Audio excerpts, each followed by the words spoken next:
Productores de Esperanza con su amigo Elías Gómez. En el capítulo 23 del Evangelio de Mateo. El capítulo comienza diciendo así: Entonces Jesús dijo a la gente y a sus discípulos: En la cátedra de Moisés se sentaron los escribas y los fariseos. Es decir, Jesús estaba con la multitud y sus discípulos comenzando a dar su último discurso, su último sermón. Era un martes al atardecer, un martes en la tarde, en que Jesús, con toda la autoridad que le fue impuesta, Jesús ahora habla con mucho ímpetu. Antes Jesús se evitaba entrar en discusiones, se evitaba entrar en debates, se evitaba ser perseguido porque su hora aún no había llegado. Pero, sin embargo, ahora la hora de su muerte ya estaba cerca. Por lo tanto, Jesús ya no tenía nada más que evitar. Ahora con todo ese ímpetu habló a las personas y le dijo a los fariseos sus verdades. Desde el versículo 1 hasta el versículo 12, Jesús se dirige a la multitud en relación a los fariseos. Y luego del 13 al 33 se refiere, o al 34, se refiere a los mismos fariseos. Bueno, resulta que los fariseos se sentaban en una cátedra, era un asiento donde de ahí ellos daban su mensaje. Pero el versículo 3 dice que Jesús le dice a la multitud: mira, escuchen lo que estos fariseos dicen. Lo que ellos dicen, muchas cosas son ciertas y deberían practicarlas. Está bien, muy bien, pero no hagáis conforme a sus obras. Es como quien decirles: escuchen su mensaje, pero no sigan su ejemplo. El mensaje es bueno, pero su ejemplo no. Porque los fariseos eran hipócritas. Los fariseos esperaban que la gente fueran personas rectas, pero ellos no eran rectos. Los fariseos obligaban a las personas a que cumplieran las tantas leyes tradicionales que ellos mismos habían creado, pero ellos ni siquiera hacían eso. Y bueno, dicen en versículo 6: aman los primeros asientos en los banquetes y las primeras sillas en las sinagogas. Quieren ser saludados en las plazas y ser llamados rabí. Bueno, según la arqueología nos comenta de que las sinagogas tenían asientos. Bueno, tenía un asiento principal para el que va a predicar. Luego habían asientos para los rabinos y la muchedumbre, la gente que iba a la sinagoga a escuchar el mensaje, por lo común se sentaban en el suelo y a veces estaban parados mientras que duraba el sermón. Pero los rabinos, los fariseos, por ser entre comillas maestros de la ley, deberían sentarse en asientos muy acomodados. Bueno, eso es lo que ellos hacían. Es por eso que Jesús les dice que no sigan su ejemplo. Ellos son llamados guías de ciegos. Bueno, el versículo 10 dice: ni seáis llamados guías, porque uno es vuestro guía, el Cristo. Porque el que se ensalza será humillado, y el que se humilla será ensalzado. Jesús le decía a la población: no los llamen guías a ellos, porque ellos no son su guía. Su guía es el Cristo, el Mesías, Dios mismo. Bueno, luego el versículo 13 comienza hablando de forma directa. Jesús les habla a los fariseos. Bueno, Jesús repite una y otra vez esta frase: ay de vosotros, escribas y fariseos hipócritas. Esto lo repite una y otra vez. Ay de vosotros, escribas y fariseos hipócritas. Verso 16: ay de vosotros, guías ciegos, porque decís: no es nada jurar por el templo, pero el que jura por el oro del templo es deudor. Insensatos y ciegos, dice Jesús. Es que los fariseos en todo se mostraban hipócritas, en todo.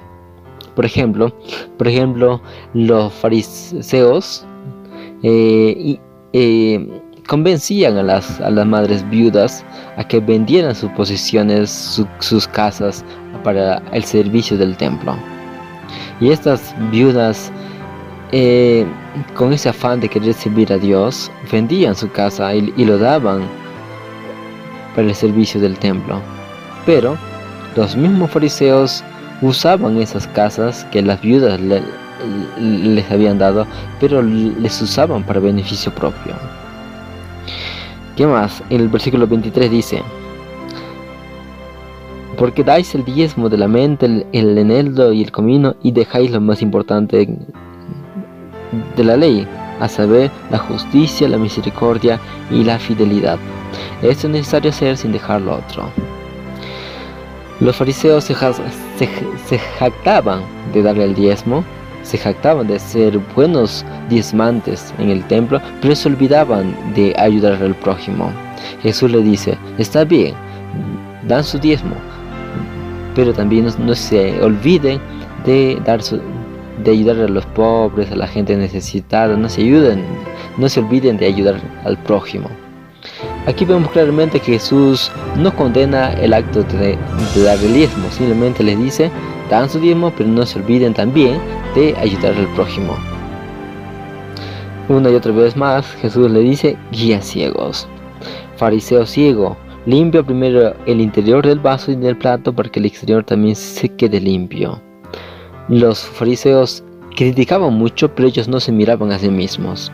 Jesús le dice: primero limpia lo que está en tu corazón antes de poder hablar o enseñar. Ustedes son como sepulcros blanqueados. Por fuera son bonitos, perfumados, emblanquecidos con cal, pero por dentro están llenos de inmundicia. Realmente Jesús, como nunca antes había hablado de forma severa contra los fariseos, contra los escribas, por su hipocresía.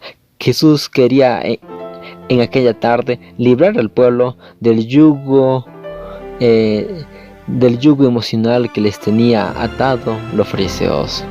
Jesús sabía que esa tarde sería ya su último sermón. Sabía que allí ya nunca más los volvería a hablar así de forma personal, literal, cara a cara, porque después habría de ser crucificado, porque la hora de su crucifixión estaba cerca. Y bueno, luego en el versículo 37 dice: Jerusalén, Jerusalén, que matas a los profetas y apedreas a los que son enviados a ti. ¿Cuántas veces quise juntar a tus hijos como la gallina junta a sus pollos bajo sus alas? Porque os digo que no veréis más hasta que digáis: bendito el que viene en el nombre del Señor. Ahora, Jesús ya no les habla de forma directa a los fariseos.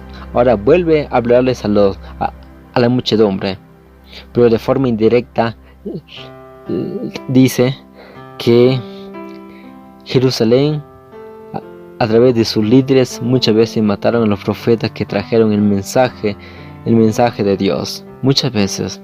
Pero ahora que Cristo había venido, tenía la oportunidad de escuchar al mismo Dios hablar el mensaje.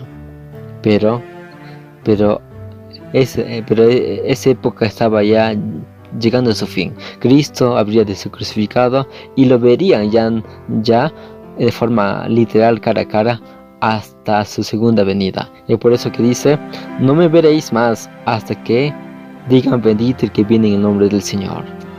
Aquí Jesús haciendo una referencia a su segunda venida. Y en todo esto podemos encontrar lecciones. Por ejemplo, Jesús nos quiere librar del yugo emocional de gente como los fariseos, gente hipócrita, gente que nos intenta guiar, pero cuando ellos están ciegos. Jesús nos dice: está bien, si les hablan bonito, escuchen su consejo, pero no sigan su ejemplo. No caigamos en el mismo error de ellos, de criticar mientras que nosotros estamos vacíos. Cuán bonito sería que lo que tenemos adentro tenga sincronía con lo que tenemos por fuera. Que por dentro seamos puros, tranquilos, sencillos, humildes de corazón, y por fuera también. No nos olvidemos de practicar de lo que predicamos. No nos olvidemos de dar el ejemplo del mismo mensaje del cual anunciamos. El mensaje está escrito en su santa palabra, pero pronto ya nunca más lo veremos. Ya no habrá necesidad de leer la Biblia, porque llegará el momento en que diremos: bendito el que viene en el nombre del Señor. Cristo mismo nos instruirá, Cristo mismo nos hablará las mismas enseñanzas que la Biblia nos presenta, pero ahora de boca del mismo autor, que es Dios, Cristo Jesús. Bien, eso fue el Revivado por su palabra de Mateo 23. Un abrazo, que Dios te bendiga, que tenga la paz del cielo. Chao.